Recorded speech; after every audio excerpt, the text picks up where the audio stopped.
स्वागत है आपका अल्टीमेट वेल्थ हसलर में।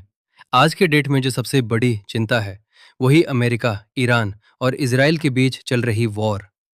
क्या एक बड़ी जंग बन सकती है? और सबसे इंपॉर्टेंट सवाल, इसका इंडियन स्टॉक मार्केट पर कितना असर पड़ेगा? क्या निफ्टी क्रैश करेगा? क्या ऑयल $100 क्रॉस करेगा? क्या गोल्ड फिर से रॉकेट बनेगा?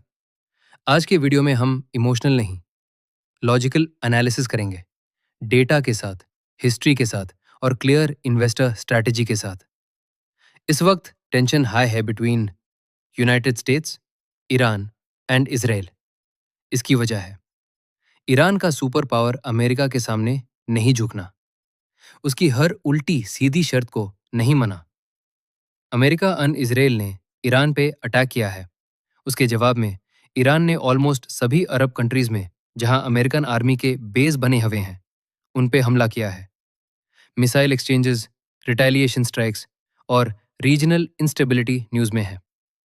एयर सर्विस बंद कर दी गई थी, कोई भी प्लेन फ्लाई नहीं कर रहा था। आज से कुछ फ्लाइट्स के फ्लाई करने की न्यूज आई है। सबसे क्रिटिकल पॉइंट क्या है? Straight of Hormuz. ये वर्ल्ड का सबसे इंपॉर्टेंट ऑयल रूट है। लगभग 22% ग्लोबल ऑयल सप्लाई यहां से पास होती है। अगर ये ब्लॉक हुआ या डिस्टर्ब हुआ तो ग्लोबल एनर्जी शॉक आ सकता है। इंडिया एक ऑयल इंपोर्टिंग कंट्री है। अगर ऑयल महंगा हुआ तो इन्फ्लेशन बढ़ेगी, रुपी प्रेशर में आएगा, फिस्कल डेफिसिट पर प्रेशर पड़ेगा, इंटरेस्ट रेट कट डिले हो सकता है। 3 सिनारियो अज्यूम करते हैं। Scenario 1, limited conflict. अगर वॉर कंट्रोल्ड रहा, निफ्टी में 3 से 5% का और करेक्शन हो सकता है। एफआईआईज की सेलिंग चल ही रही है और भी कंटिन्यू रह सकती है। फिर रिकवरी आ सकती है। मार्केट पैनिक में गिरता है लेकिन स्टेबलाइज हो जाता है। इसमें 2 महीने लग सकते हैं। Scenario 2, oil above $100। अगर क्रूड 100 से $110 गया, निफ्टी में 5 से 8% करेक्शन हो गया। Aviation, paint, chemical stocks pressure में चला गया। बैंकिंग सेक्टर वॉलेटाइल रहता है। रुपी तो ऑलरेडी बहुत वीक हो गया है। Scenario 3, major escalation. अगर स्ट्रेट क्लोज हुआ, आज से 12% तक और करेक्शन पॉसिबल है। मिड कैप्स ज्यादा गिरते हैं, वॉलेटिलिटी एक्सट्रीम हो सकती है। लेकिन अभी तक market full scale world war price in नहीं कर रहा। वॉर के टाइम पे इन्वेस्टर्स क्या करते हैं? रिस्की एसेट्स बेचते हैं, सेफ एसेट्स खरीदते हैं। इसलिए गोल्ड में डिमांड बढ़ सकती है। डॉलर जनरली स्ट्रांग होता है रिस्क ऑफ मूड में। इमर्जिंग मार्केट करेंसीज वीक होती हैं। अगर ऑयल स्पाइक हुआ प्लस डॉलर स्ट्रांग हुआ तो इंडिया के लिए डबल प्रेशर होगा। अगर हम पास्ट को एनालाइज करें तो 2003 में इराक वॉर, 2022 रूस Ukraine conflict.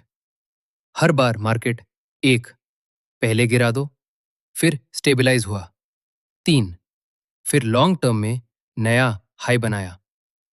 Geopolitical shocks usually short term volatility create करते हैं, परमानेंट डिस्ट्रक्शन नहीं। स्मार्ट इन्वेस्टर की स्ट्रैटेजी क्या होनी चाहिए ऐसे सिचुएशन में? सबसे इंपॉर्टेंट पार्ट तो यही है कि हमको अपने कैपिटल को प्रोटेक्ट करना है और पैसा बनाना है। अगर आप लॉन्ग टर्म इन्वेस्टर हो, पैनिक सेलिंग मत करो, एसआईपी कंटिन्यू रखो, स्ट्रॉन्ग कंपनीज का लिस्ट बनाओ, उसमें स्टैगर्ड बाइंग करो। अगर ट्रेडर हो, स्टॉप लॉस स्ट्रिक्ट रखो, ओवर लेवरेज अवॉइड करो, न्यूज बेस्ड इमोशनल ट्रेडिंग मत करो। सेक्टर्स जो रिलेटिवली स्ट्रांग रह सकते हैं, energy, defence, selected PSU stocks. जो सेक्टर प्रेशर में रह सकते हैं, aviation, paint, oil consuming industries. Strong fundamental and strong earning growth wake stocks को ही सिलेक्ट करें। अभी बहुत सारे ब्लू चिप स्टॉक्स भी सस्ते प्राइस मिल जाएंगे। तो दोस्तों, सिंपल बात, अभी फुल वर्ल्ड वॉर सिचुएशन नहीं है।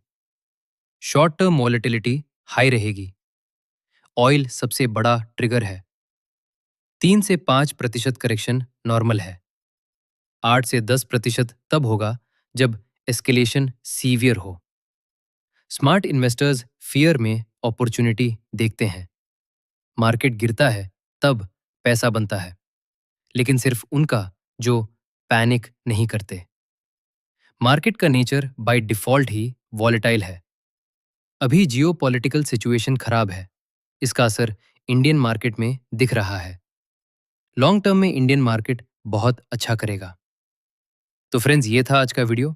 हम फिर हाजिर होंगे। ये है अल्टीमेट वेल्थ हसलर, जहां हम न्यूज़ नहीं, स्ट्रैटेजी बनाते हैं। जय हिंद।